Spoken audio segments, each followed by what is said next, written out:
Radio पे बताएगा, TV पे बताएगा ना, वो न्यूज़ आता है, तो वो सुन के हम अपना इम्प्लीमेंट कर सकते हैं कि यार वहाँ पे ऐसी ऐसी घटना हो गई है, ये हम लोगों के साथ में नहीं होना चाहिए करके ये इम्प्लीमेंट करें। दूसरा, एक्सीडेंट हो गया है, चलो भाई मेरे साथ भी ऐसा हो सकता है, मैं इम्प्लीमेंट करूँ। तीसरा, अगर खुद के साथ अगर कुछ हो जाए तो वो तो हमको ज़िंदगी भर के लिए सबक हो जाता है ना, कहीं हमारा हाथ उंगली अगर कट गया तो आदमी हर समय दोबारा उपचार नहीं होता है वो, क्योंकि उतना कॉन्शियस रहता है कि भाई मेरे साथ तो ये हुआ है, ये तो मेरे साथ डबल अभी होना ही नहीं चाहिए, बराबर है ना।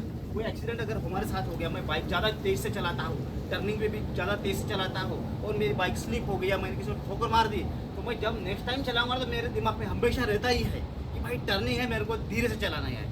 एक तो मेरा ध्यान रहना चाहिए या फिर अगले वाले का ध्यान रहना चाहिए, दो में से अगर किसी एक का भी ध्यान रहता है तो एक्सीडेंट बचा सकता है, दोनों का नहीं है तो ठोक ही देगा।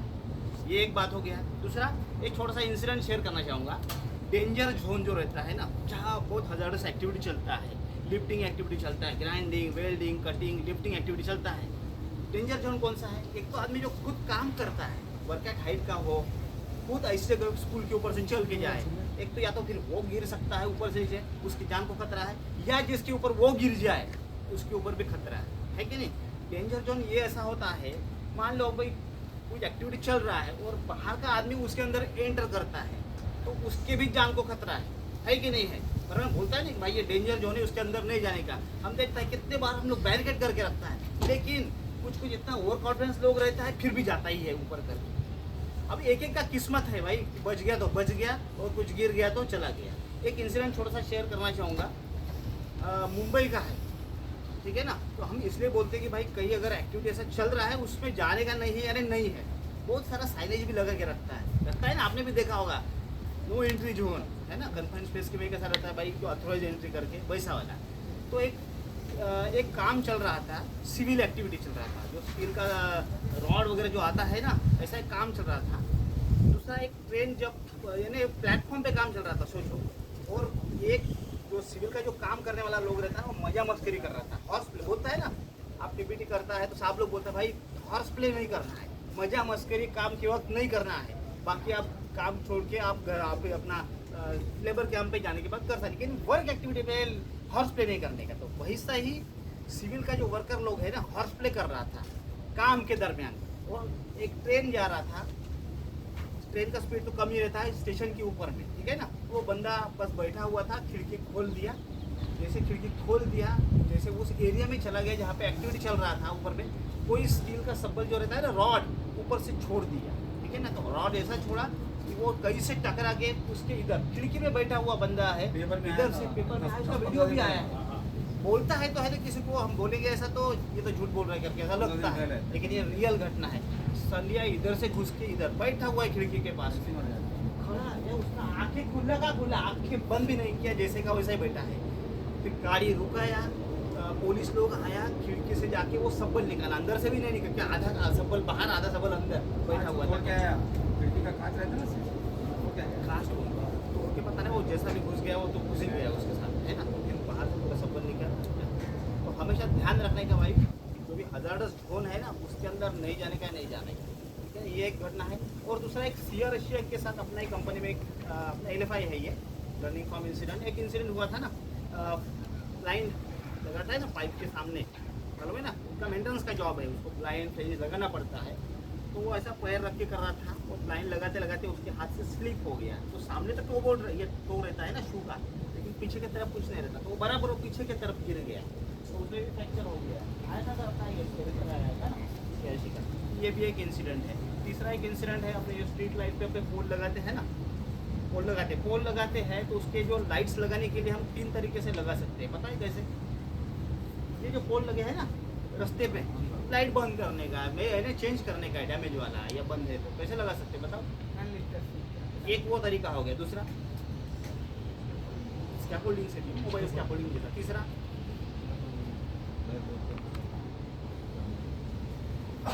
ज़्यादा यूज नहीं करता वैसा ऐसा बोल रहा है वो। तीसरा है अपना सीजर लिफ्ट, कैंची वाला लिफ्ट आता है ना, वो भी यूज़ करता है, वो मूवेबल रहता है। तो अभी आपने देखा होगा कोई भी नया काम चलता है ना, तो वहाँ पे ये फीट वगैरह रहता ही, ड्रेनेज का फीट छोड़ के रहेगा। तो वो एरिया में बैक फिलिंग हो गया था, किसी ने पतला वाला प्लाई का शीट डाल दिया, ऊपर से मिट्टी डाल दिया, ठीक है ना।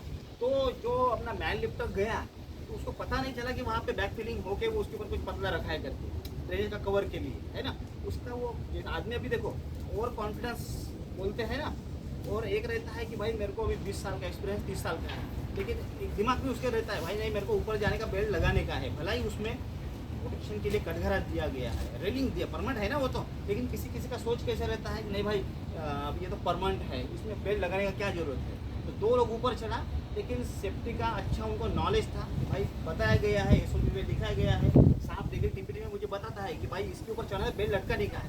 दोनों बंदा बेल्ट लटका दिया, ठीक है ना।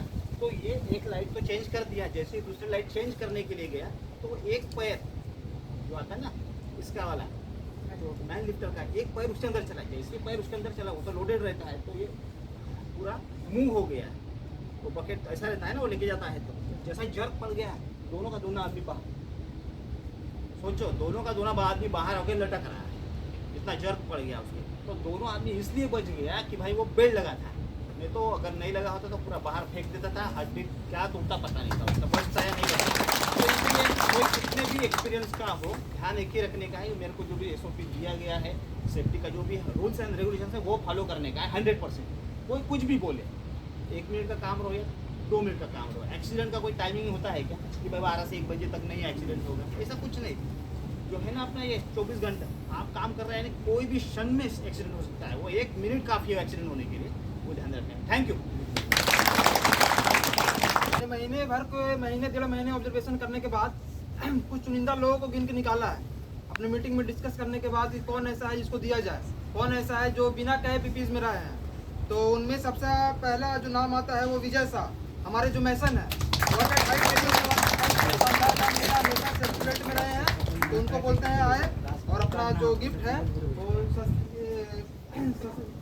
सचिन डागरे सर के हाथों से आप लोग पहले से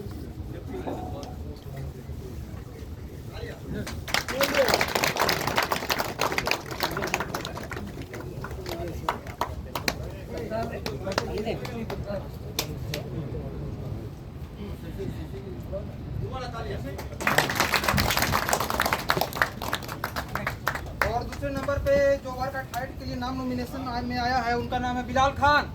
वो मेरा आए और अपने हाथों से उनको इनाम दे।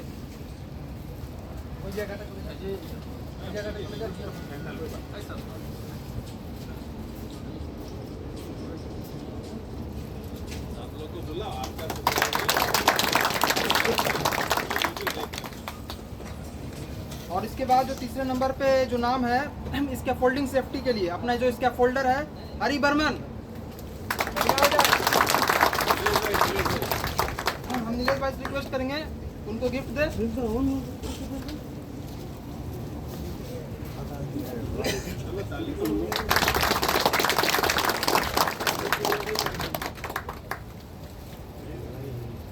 और इसके बाद जो चौथे नंबर पे इनका नाम आता है इसका फोल्डिंग सेफ्टी के लिए अपना जो इसका फोल्डर संजय मंडल, हम रिक्वेस्ट करेंगे उनको अपना गिफ्ट दे।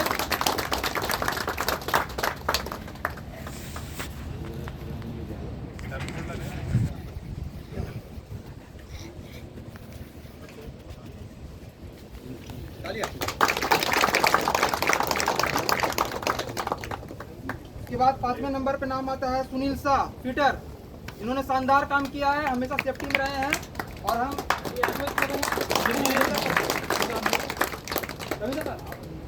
आप आइए।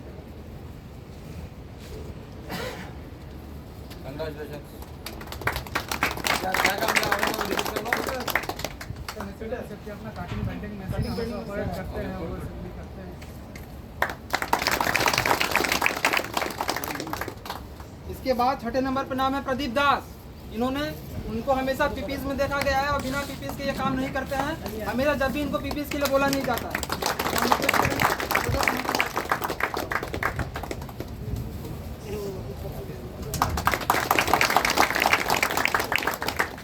इसके बाद नाम है राकेश मंडल जी का, उनको भी पीपीज के लिए इनाम दिया जाता है। राकेश मंडल आज एब्सेंट है, उनके तरफ से विप्लव जी आप आ जाइए। विप्लव मंडल आप आ जाइए, कल दीजिएगा। हाँ कल उनको दे दीजिएगा।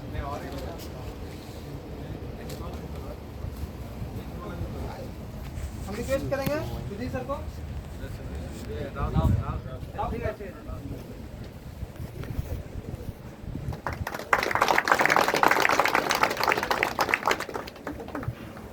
इसके बाद इसका नाम आता है, उनका नाम है गजन हनीफ, मैनुअल एक्सकेवेशन के लिए। गजन हनीफ, उनकी जगह कोई और आ जाए। गजन हनीफ, उसका बाद में दिया जाएगा। चलिए उनका बाद में दिया जाएगा। और इनके आगे जिनका नाम आता है हया गनी, मैनुअल एक्सकेवेशन के लिए उनको दिया जाता है। ये हमेशा पीपीज में रहे हैं, हमेशा जब भी देखा जाए काम करते समय खास करके। हम रिक्वेस्ट करेंगे अपने साइट इंचार्ज सुधीर सर को।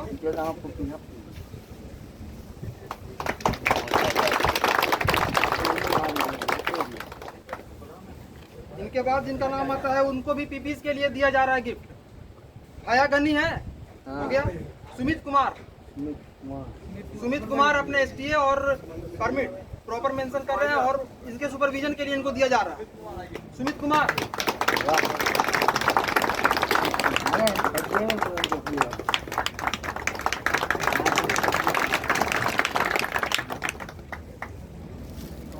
इसके बाद हम रिक्वेस्ट करेंगे अपने इलेक्ट्रीशियन को, टुकना सर जी। टुकना सर जी ये हमेशा पूरा इलेक्ट्रिकल डिपार्टमेंट अकेले संभालते हैं, प्रॉपर सेफ्टी में रखते हैं। तो हम रिक्वेस्ट करेंगे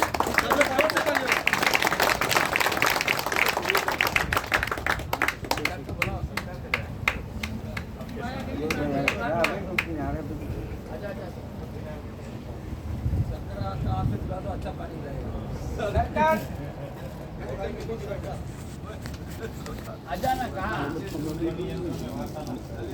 अरे पूरा गवर्नमेंट पूरा इधर ही बैठा है पूरा कंपनी में।